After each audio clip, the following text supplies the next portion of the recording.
Stop scrolling right now because what I'm about to tell you is going to shatter every excuse you've ever made about why your life isn't where you want it to be. You think you're tough. You think you've been through hard times. Let me tell you something that's going to hit you like a freight train. The reason you keep failing, the reason you keep quitting, the reason you keep making the same mistakes over and over again isn't because life is unfair.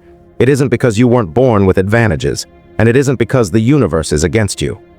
The brutal, unfiltered truth is that you are mentally weak, and until you accept that reality, you will never change. This video is not for the faint of heart. This is not some feel-good motivation that's going to pat you on the back and tell you everything will be okay. This is the raw, uncomfortable truth that David Goggins lives by, and it's the same truth that separates the warriors from the quitters. If you're ready to face yourself, stay with me until the end because your entire perspective on life is about to be transformed. Let me ask you something, and I want you to be completely honest with yourself right now. When was the last time you did something that truly scared you? When was the last time you pushed yourself beyond what you thought was possible? When was the last time you chose discomfort over convenience? If you're struggling to answer these questions, you've already identified the problem. You've become comfortable, and comfort is the silent killer of greatness.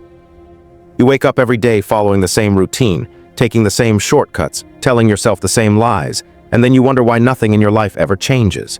The definition of insanity is doing the same thing over and over again, expecting different results. And most of you are living in that insanity every single day without even realizing it. David Goggins didn't become one of the toughest men on the planet by accident. He didn't wake up one day and suddenly have an unbreakable mind.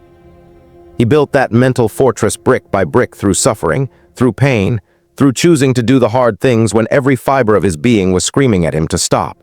He was once a 300-pound man working as a pest control technician, spraying for cockroaches during the day and eating himself into oblivion at night.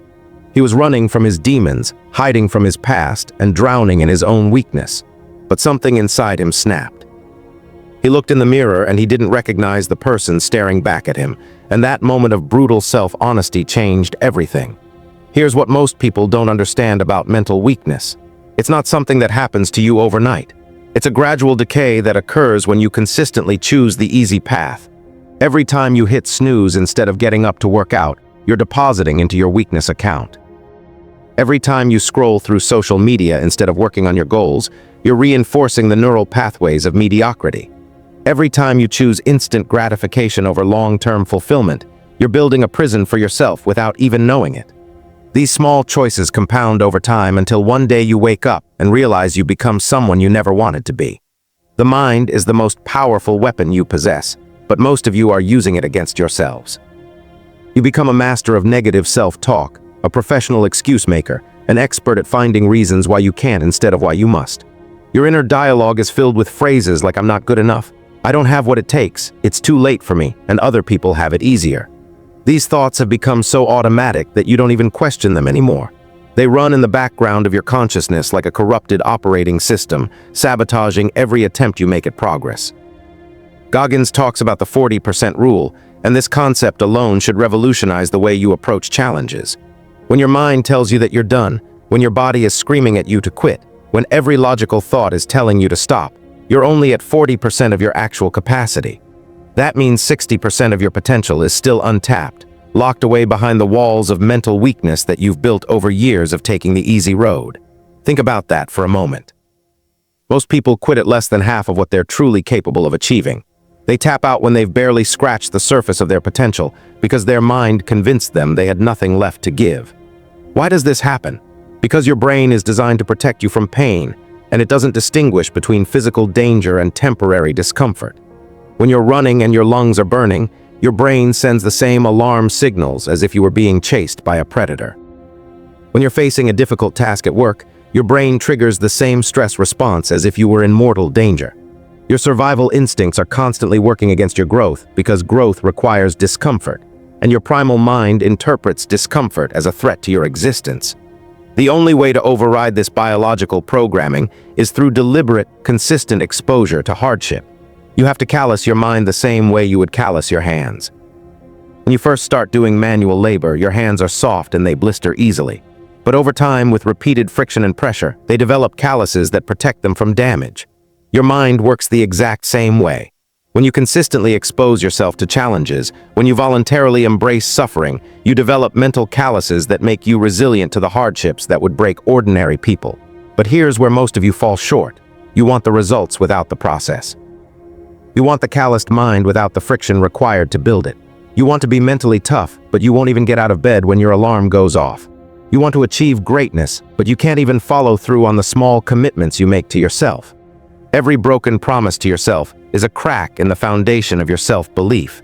Every time you say you're going to do something and you don't follow through, you teach yourself that your word means nothing.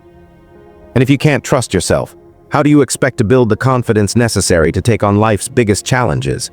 The accountability mirror that Goggins talks about is one of the most powerful tools for personal transformation, and yet most people are terrified to use it. Standing in front of a mirror and being brutally honest with yourself about your flaws, your failures, and your weaknesses is an exercise that requires more courage than most people possess. We live in a society that encourages us to protect our egos at all costs, to blame external circumstances for our problems, to seek validation from others instead of demanding excellence from ourselves. But the truth is waiting for you in that mirror if you're brave enough to face it. What separates the exceptional from the average isn't talent, it isn't resources, it isn't luck or circumstances. It's the willingness to embrace the suck when everyone else runs away from it. Champions are forged in the fires of adversity, not in the comfort of convenience. Every great achievement in human history was accomplished by someone who refused to quit when quitting seemed like the logical choice. They pushed through the pain, they ignored the voices telling them to stop, and they kept moving forward one step at a time even when they couldn't see the destination. You need to understand that your comfort zone is a beautiful prison. It feels safe, it feels warm, it feels like home. But nothing grows there. No dreams are realized there.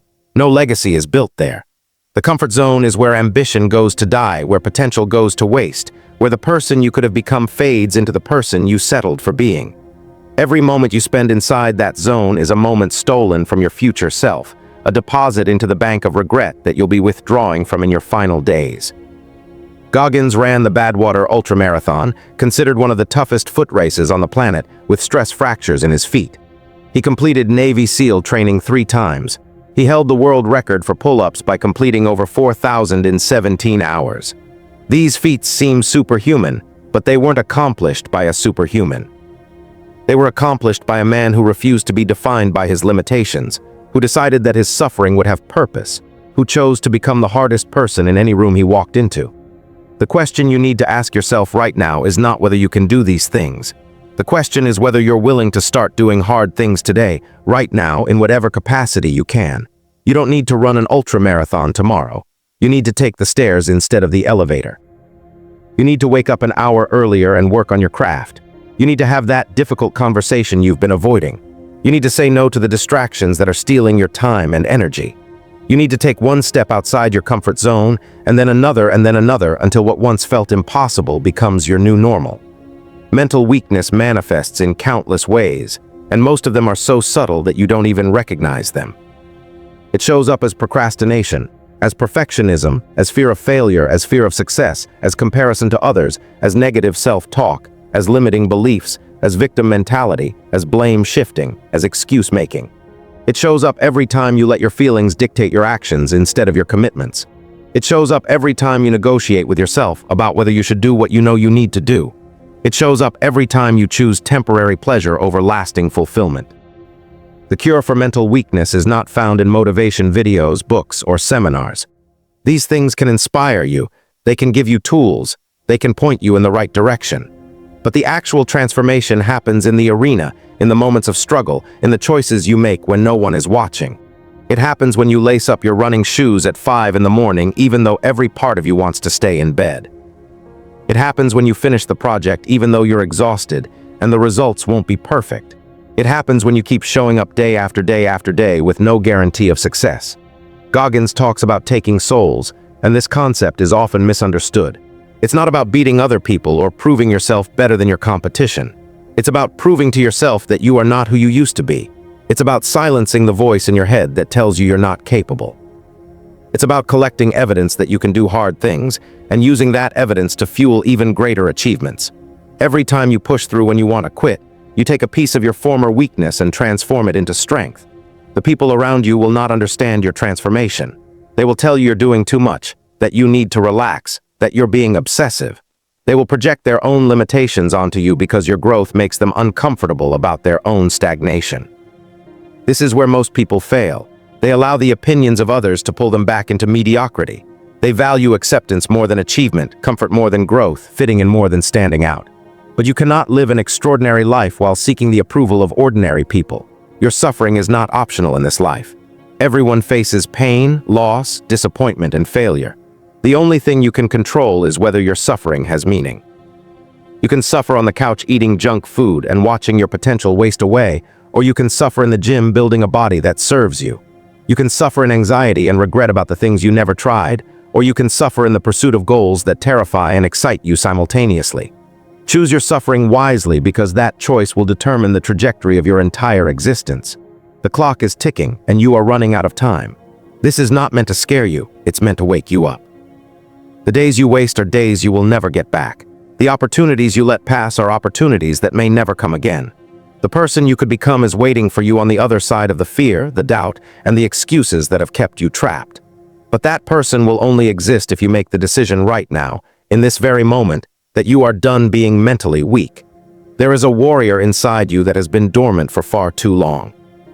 There is a version of you that is unrecognizable from who you are today, a version that is disciplined, focused, resilient, and unstoppable. That version is not built through wishing or hoping or waiting for the right moment. That version is built through action, through repetition, through the accumulation of small victories that compound into massive transformation. The journey of 1,000 miles begins with a single step, but you have to actually take that step instead of just thinking about it. So here is my challenge to you. When this video ends, do not go back to your normal routine. Do something that makes you uncomfortable, make a commitment and keep it. Start building trust with yourself again. Prove to yourself that you are capable of more than you've been showing. The world needs you to stop playing small. Your family needs you to become the best version of yourself.